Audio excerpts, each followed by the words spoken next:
Karen Cushman's Rodzina, Chapter 1, Part 2. The railroad car had 10 or so rows of hard wooden benches lined each side of a center aisle.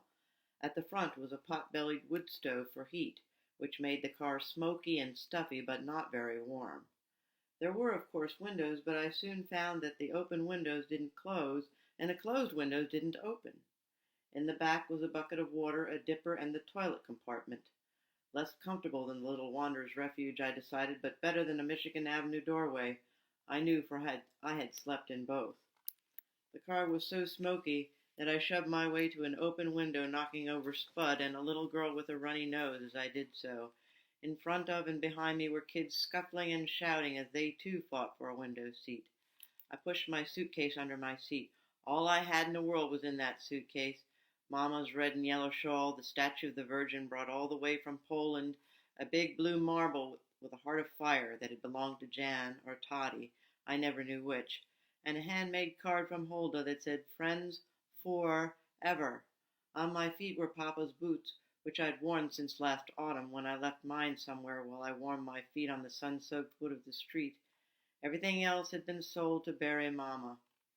Mr. Sprott took his hat and jacket off and threw them on one of the seats. "Pipe down, you ragamuffins," he said, little blue veins popping right out on his egg-bald head with a bad temper. "You should be grateful for this opportunity to be made into clean and useful men and women.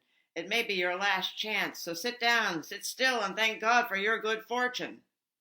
The cigar in his mouth wobbled as he spoke, its ash growing longer and longer, but sticking right there.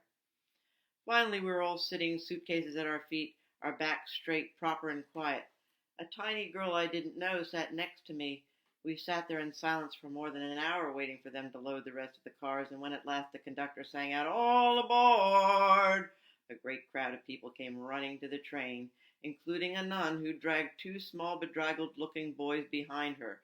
She stuck her head, white wimple and starch wings and all, in the window to talk to Mr. Sprott, and the boys commenced pushing and shoving each other, bellowing, "Did so," and "did not."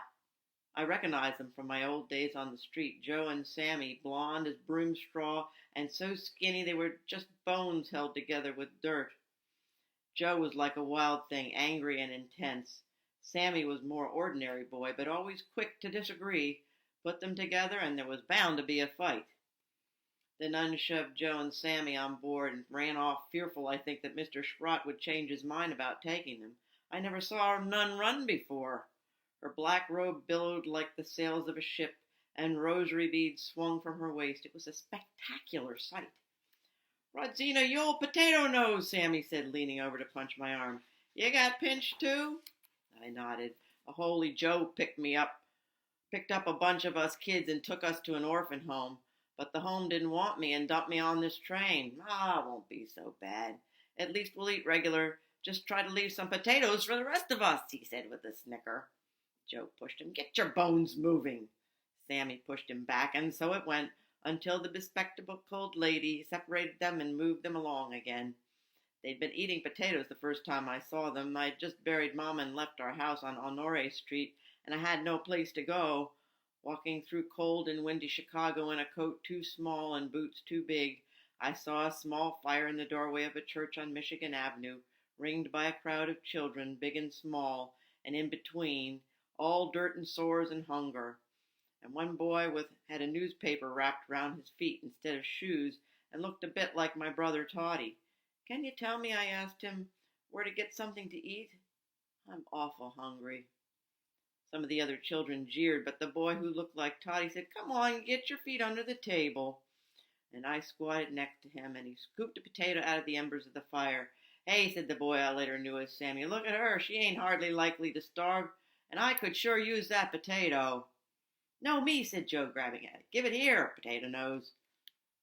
"Knock it off, you runt," said the boy who looked like Toddy, and he put the potato firmly into my hands. It smelled so good and felt so warm. I didn't know whether to eat it or just hold it. In the end, I did a bit of both.